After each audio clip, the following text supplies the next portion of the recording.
नमस्कार, बहुत स्वागत है आप सभी का। मैं हूं आपके साथ प्रियंका राय। रुक करेंगे अब तक की तमाम बड़ी और अहम खबरों का। खबर पीएम की राष्ट्रपति से मुलाकात की। प्रधानमंत्री नरेंद्र मोदी ने राष्ट्रपति रामनाथ कोविंद से राष्ट्रपति भवन में मुलाकात की।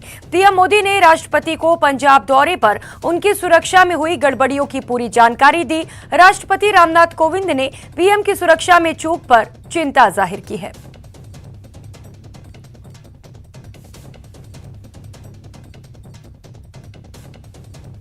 और रुक कर लेते हैं अगली खबर का। देश में कोरोना के लहर की तीसरी आशंका बरकरार है। पिछले 24 घंटे में 90,941 नए संक्रमितों की पहचान हुई है। वहीं 19,163 मरीज ठीक हुए हैं और 325 लोगों की मौत हो गई। इसमें एक्टिव केस की बात करें तो एक्टिव केस में 71,453 की बढ़ोतरी दर्ज की गई है। नए केस का आंकड़ा पिछले 7 महीने में सबसे ज्यादा है। इससे पहले 10 जून को 91,849 नए मामले सामने आए थे। देश में इस महामारी की शुरुआत से अब तक 3 करोड़ 51 लाख से ज्यादा लोग कोरोना की चपेट में आ चुके हैं, तो वहीं 3 करोड़ 43 लाख लोग ठीक भी हो चुके हैं। 4,82,000 लोगों ने जान गंवाई है, जबकि 2,79,000 से ज्यादा मरीजों का इलाज जारी है।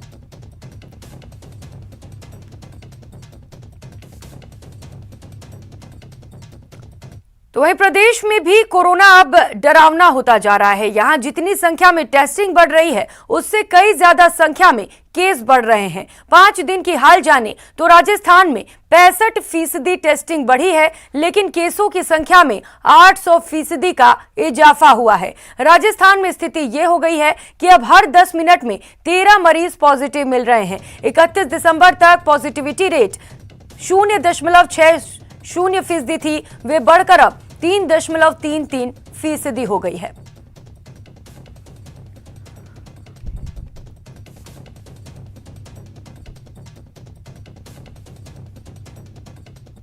और खबरों में आगे बढ़ेंगे। 12 में मानदेय न मिलने से नाराज कोविड सहायकों ने नगर परिषद में अनिश्चितकालीन धरना शुरू कर दिया। कोरोना संक्रमण में शहर की स्वास्थ्य सेवा में जुटे कोविड स्वास्थ्य सहायकों को 5 माह से मानदेय नहीं मिला है। नगर परिषद की ओर से करीब 52 लाख रुपए का भुगतान किया जाना है। इनकी नियुक्ति चिकित्सा और स्वास्थ्य विभाग ने की थी। इनका मानदेय का भुगतान पंचायती राज संस्थाओं और नगर निकायों को करना है, लेकिन मानदेय न मिलने से नाराज दर्जनों स्वास्थ्य सहायक रात को नगर परिषद कार्यालय पहुंचे और जोर शोर से नारेबाजी शुरू कर दी। इनकी मांग है कि जब तक मानदेय राशि नहीं मिलेगी, धरना समाप्त नहीं किया जाएगा।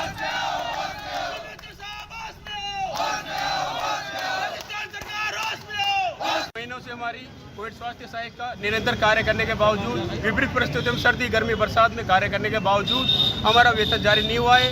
आप प्रत्येक सीएचसी के ऊपर बच्चे वाले हैं, एजेड आदमी है, उनके ऊपर 50,000 रुपए का बनियों का और क्या नाम लालाओं का सूट इकट्ठा हो गया है। वो कहाँ से चुकाएंगे? उधर उदयपुर के सलूम्बर नगर में दुकान में घुसकर एक किराना व्यापारी के साथ मारपीट का मामला सामने आया है। बताया जा रहा है कि एक युवक किसी बात को लेकर किराना व्यापारी विनोद कुमार से नाराज हो गया था, लेकिन उसके जाते ही थोड़ी देर बाद 2 अन्य युवक दुकान पर पहुंचे और व्यापारी से मारपीट करने लगे। इस दौरान उन्होंने दुकान में जमकर तोड़फोड़ की और सामान बिखेर दिया। व्यापारी के चिल्लाने पर आसपास के लोग वहां पहुंचे और किसी तरह से व्यापारी को बचाया गया। मामले की सूचना मिलते ही कस्बा चौकी प्रभारी और थाना अधिकारी भी मौके पर पहुंचे और जांच पड़ताल शुरू कर दी। इस घटना के बाद व्यापारियों में आक्रोश है और आरोपियों को जल्द पकड़ने की मांग की जा रही है।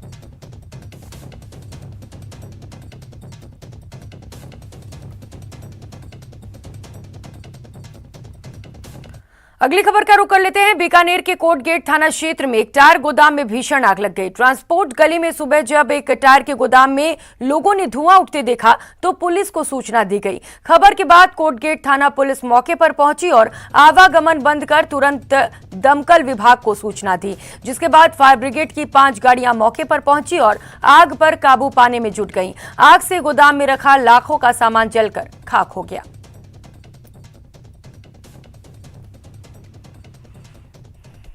तो काफ़ी खतरनाक है क्योंकि इसके अंदर टायर ही टायर बताए जा रहे हैं। नीचे काफ़ी बड़ा अंडरग्राउंड शोरूम है, उसमें काफ़ी टायर हैं और प्लास्टिक की आग बुझने में थोड़ा टाइम लगता है। बाकी बिल्डिंग पूरी खाली करा दी गई, आसपास से आदमी खाली करा दिए गए हैं। हमारी पूरी कोशिश है कोई और अन्य नुकसान नहीं हो और आग पे कुछ हद तक काबू पाया गया है।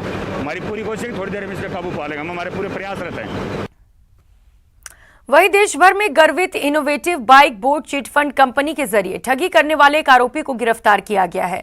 हजारों लोगों से करीब 2,800 करोड़ रुपए की ठगी करने वाले गिरोह के एक सदस्य पवन भाटी को कोतवाली पुलिस ने नोएडा जेल से प्रोडक्शन वारंट पर गिरफ्तार किया है। पवन भाटी इस स्कैम के मास्टरमाइंड संजय भाटी का भाई है। इन शातिर ठगों ने चूरू जिले में 134 लोगों को ठगी का शिकार बनाया था और उनसे करोड़ों रुपए ठग लिए। साल 2019 में कोतवाली थाने में इस स्कैम को लेकर आरोपियों के खिलाफ 2 मामले दर्ज किए गए थे।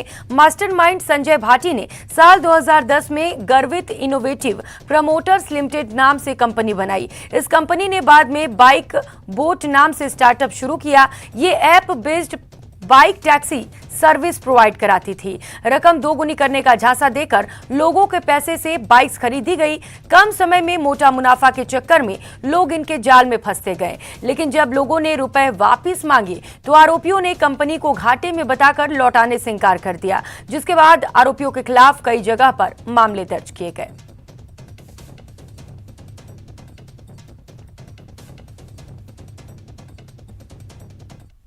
करीब 2800 करोड़ रुपए इनके पास इकट्ठे हो गए। इन पैसों से इन्होंने अलग अलग जगह इन्वेस्ट भी किए, कंपनी भी चलाई। फिर कालांतर में इनकी कंपनी है वो डूब गई, जिस पर इनके खिलाफ मुकदमेबाजी प्रथम 2019 में हरियाणा में मुकदमा दर्ज हुआ। फिर अलग अलग कई जगह इनके खिलाफ मुकदमे दर्ज हो गए।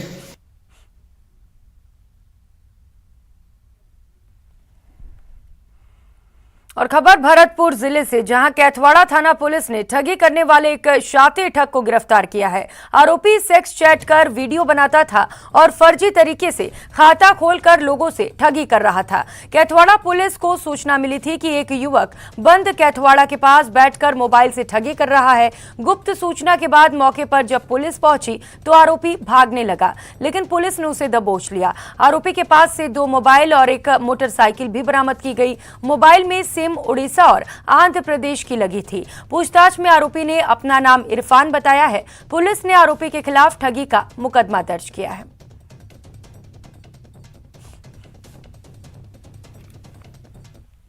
है जो ऑनलाइन ठगी का कार्य कर रहा है। सूचना पर पुलिस थाना कैथवाड़ा की टीम गई थी। कैथवाड़ा बंद के पास में एक व्यक्ति था जो पुलिस को देखकर भागने लगा। उसको रुकवाया। उसके पास में अपाची गाड़ी थी तो उसको चेक किया तो उसके पास में 2 मोबाइल थे, एक वीवो कंपनी का, एक ओप्पो कंपनी का। उसके अंदर जो सिमें डली हुई थी वो आंध्रा की उड़ीसा की थी। उसको चेक किया तो उसके अंदर विभिन्न राज्यों के व्यक्तियों से सेक्सटॉर्शन के माध्यम से पैसे की डिमांड इन लोगों के द्वारा की गई थी और कुछ से इन्होंने पैसे भी डलवाए हैं। उधर राजस्थान में धार्मिक स्थलों को लेकर जारी एसओपी के बाद दौसा के मेहंदीपुर बालाजी मंदिर ट्रस्ट ने सुरक्षा के सख्त इंतजाम किए हैं। यहां बालाजी महाराज के दर्शन करने आने वाले श्रद्धालुओं को कोरोना वैक्सीन की दोनों डोज का सर्टिफिकेट साथ लाना होगा। इसके साथ ही मास्क और सोशल डिस्टेंसिंग को ध्यान में रखकर मंदिर में प्रवेश दिया जा रहा है। हर प्रवेश द्वार पर थर्मल स्क्रीनिंग, हैंड वॉश और सैनिटाइजर का पूरा इंतजाम किया गया है। इसके साथ ही जो श्रद्धालु बिना मास्क के पहुंच रहे हैं उन्हें मंदिर ट्रस्ट की ओर से मास्क भी दिए जा रहे हैं। वहीं मंदिर में फूल, माला, प्रसाद सहित अन्य पूजन सामग्री अंदर ले जाने पर पूरी तरह से रोक लगा दी गई है। रेलिंग्स, दरवाजे के हैंडल्स आदि को बार बार सैनिटाइज किया जा रहा है। इसके साथ ही गाइडलाइंस के पालना के बारे में बार बार अनाउंसमेंट भी की जा रही है।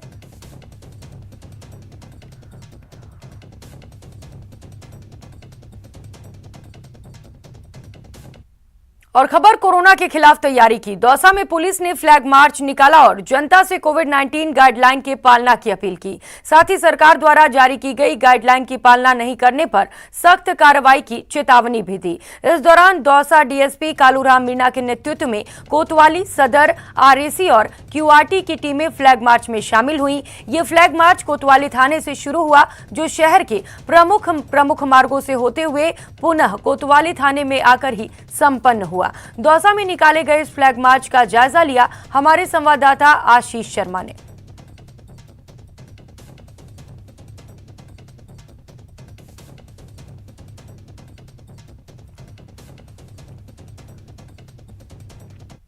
और रुक करेंगे अगली खबर का। राजस्थान के सरिस्का टाइगर रिजर्व से एक गुड न्यूज आई है। सरिस्का टाइगर रिजर्व में एक बाघिन ने 2 शावकों को जन्म दिया है। वन विभाग की जानकारी के मुताबिक बाघिन ST19 ने 2 शावकों को जन्म दिया है। बाघिन ने सिलीसेड क्षेत्र के नॉन टूरिज्म जोन में शावकों को जन्म दिया। नए शावक दिखाई देने के साथ ही सरिस्का में बाघों का कुनबा बढ़कर 23 से 25 तक पहुंच गया है, जिनमें 16 वयस्क बाघ और 9 शावक शामिल हैं। बाघों का कुनबा बढ़ने पर सीएम अशोक गहलोत ने ट्वीट कर प्रदेशवासियों को बधाई दी है।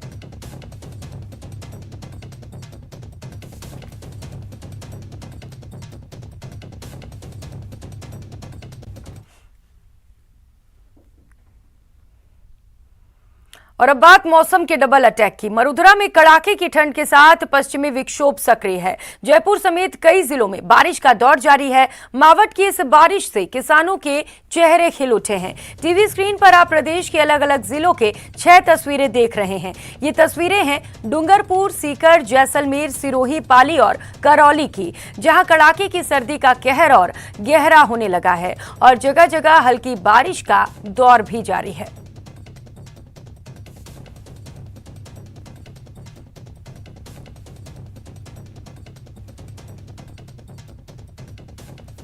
तो चित्तौड़गढ़ जिले में रुक रुक कर बारिश का दौर जारी है। लगातार बारिश के कारण कई इलाकों में जल जमाव हो गया है। वहीं बारिश के कारण तापमान में भी गिरावट दर्ज की गई। इसके अलावा कोहरे के कारण विजिबिलिटी इतनी कम हो गई है कि वाहन चालकों को दिन में भी लाइट जलानी पड़ रही है। चित्तौड़गढ़ में मौसम का जायजा लिया सुभाष चंद्र बैरागी ने।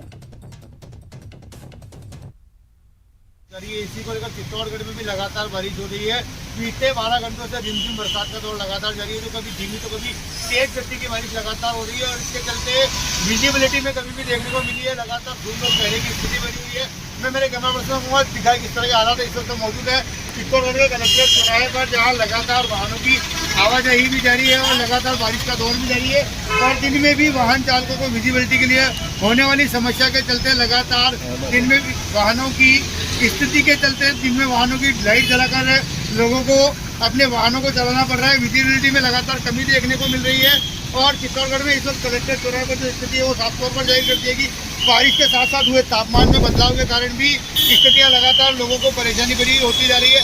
हालांकि बताया यह जा रहा है कि बारिश का जो ये दौर है किसानों के लिए फायदेमंद है। किसानों ने खेतों में अभी खाद डाला है और पानी के लिए सिंचाई की जरूरत है और सिंचाई के जो पानी की आवश्यकता है उसे लेकर लगातार बारिश का ये पानी अमृत साबित हो रहा है। लेकिन इसके चलते तापमान में गिरावट दर्ज की जा रही है। वहीं आम लोगों को बारिश के साथ साथ सर्दी के साथ साथ कई तरह की परेशानियों के सामने करने के साथ ही लगातार परेशान होना पड़ रहा है और लगातार तापमान में जो गिरावट है वो भी दर्ज की जा रही है। रेनकोट पहने हुए छात्रों के साथ लोग चलते हुए दिखाई दे रहे हैं। लगातार बारिश के कारण जिस तरह की आम जीवनचर्या है वो लगातार बदलने की आशंका बनी हुई है। कैमरा पर्सन सत्यनारायण के साथ सुभाष बैरागी, न्यूज़ 18 चित्तौड़गढ़। बात बीकानेर की करें तो बीकानेर में बेमौसम बारिश का कहर देखने को मिला। किसानों की मेहनत पर पानी फिर गया। कृषि मंडी में रखी मूंगफली भीग गई। कृषि मंडी में भारी बदइंतजामात देखने को मिले। बारिश से किसानों की लाखों की मूंगफली बर्बाद हो गई।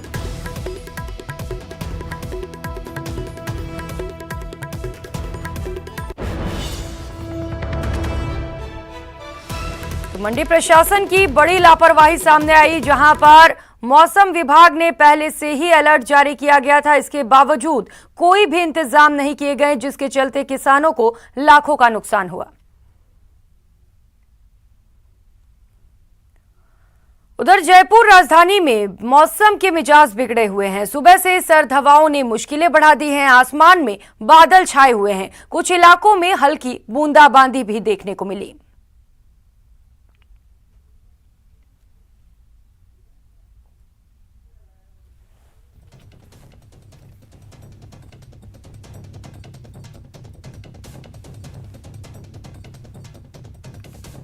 तो राजधानी जयपुर से ये तस्वीरें आपको दिखा रहे हैं, जहां पर मौसम का डबल अटैक पड़ा है। लगातार ठंड बढ़ती जा रही है, जिसके वजह से आम जनजीवन अस्त व्यस्त हो गया है। सुबह से यहां पर सर्द हवाओं ने लोगों की मुश्किलें बढ़ा दी हैं। वहीं सिरोही में बारिश के बाद मौसम का मिजाज बदल गया है। यहां बढ़ती ठंड से लोगों का जीना मुहाल हो रहा है। वहीं बारिश के बाद गुरुवार सुबह से ही शहर में धुंध छा गई और विजिबिलिटी कम हो गई। हाईवे पर कम विजिबिलिटी की वजह से वाहन चालकों को खासी परेशानी का सामना करना पड़ा। सिरोही में मौसम के मिजाज का जायजा लिया हमारे संवाददाता प्रतीक सोलंकी ने।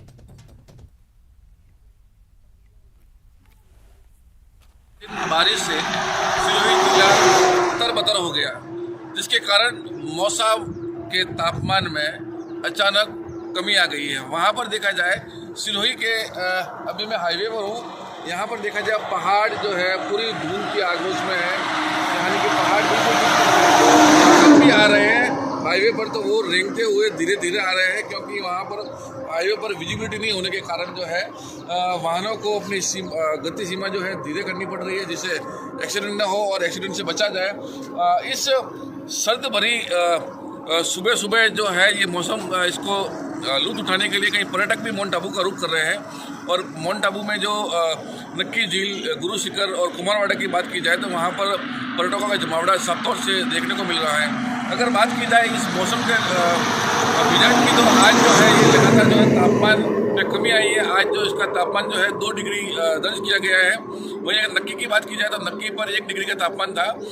यहाँ पर अगर बात की जाए किसी न किसी रूप में इस सर्दी के कारण अब कड़ाके की सर्दी पड़ने के आसार साफ तौर से नजर आ रहे हैं, क्योंकि जिस प्रकार से बारिश से पूरा मौसम जो है एकदम पूरा अलग हो गया है, जिससे कहीं ना कहीं अब लोग जो है वापस इस ठंड से कराहने वाली सर्दी में अब लोग रहते हुए नजर आएंगे और लोगों की दिनचर्या पर भी इसका खासा फर्क देखने को मिल रहा है। न्यूज़ 18 से प्रतीक सोलंकी, सिरोही, राजस्थान।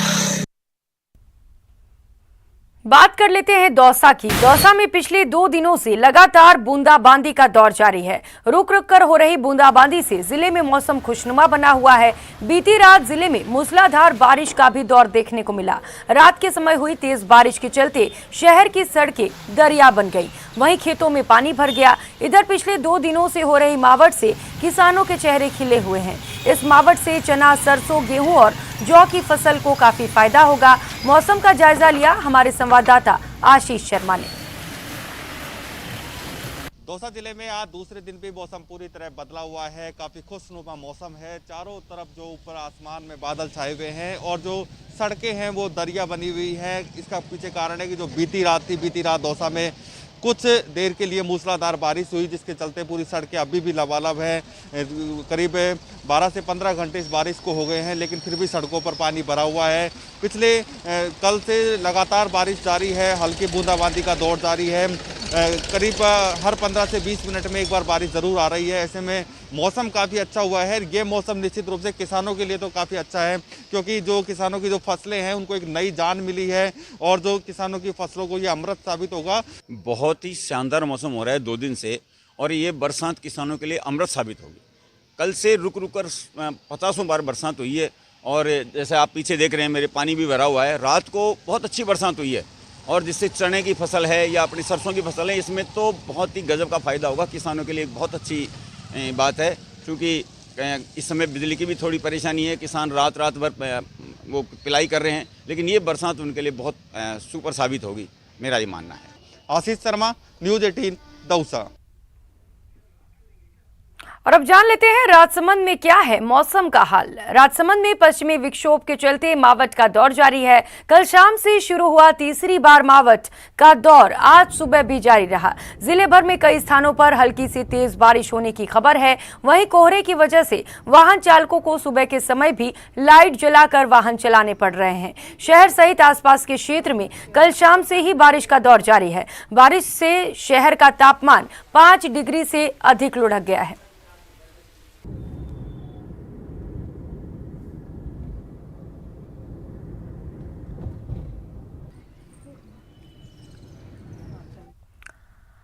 और अब बात सीकर की, जहां 2 दिन से मौसम का मिजाज लगातार बदला हुआ है। जिले में मावठ का दौर जारी है और 2 दिन से सूरज नहीं निकला है। कल रात बारिश हुई और आज भी कई जगह रिमझिम बारिश हुई। बारिश की वजह से दिन और रात का तापमान लगातार बराबर चल रहा है। जिले के फतेहपुर में मौसम केंद्र पर आज सुबह का तापमान 12 डिग्री दर्ज किया गया, जबकि एक दिन पहले दिन का तापमान 13.5 डिग्री था। इस बारिश से जहां किसानों को जबरदस्त फायदा होने की उम्मीद है, वहीं आम जनजीवन बुरी तरह से प्रभावित है।